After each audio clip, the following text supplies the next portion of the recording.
Mantan Perdana Menteri Inggris yang kini ditunjuk sebagai Dewan Penasehat untuk Ibu Kota Negara IKN Nusantara, Tony Blair, memuji kepemimpinan Jokowi dalam mendorong perekonomian, termasuk terkait proyek pemindahan IKN.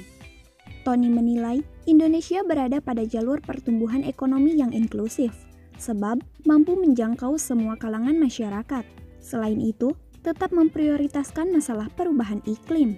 Menurut Tony, stabilitas politik perlu dijaga karena memiliki peran penting dalam mendorong perekonomian dalam mendorong negara-negara yang secara politik stabil, maka dapat mendorong kemajuan yang nyata, sebab masyarakatnya akan optimistis terhadap masa depan, terutama dari sisi kesejahteraan ekonomi.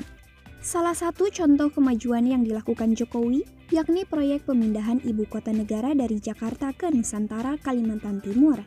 Lewat proyek ini, kata Tony, Jokowi menunjukkan bahwa pertumbuhan ekonomi masa depan tidak hanya berorientasi pada Pulau Jawa ataupun Jakarta secara khususnya. Pembangunan IKN Nusantara sekaligus sebagai upaya untuk menyertakan pembangunan ke daerah-daerah lainnya.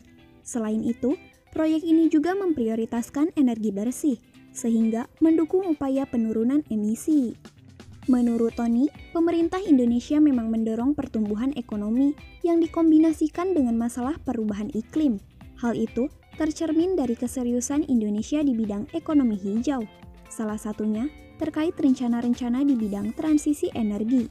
Ia juga mengapresiasi kebijakan Jokowi yang mendorong hilirisasi di sektor pertambangan, terutama terkait upaya pemerintah agar 70% nikel produk lokal bisa tetap diproses di dalam negeri.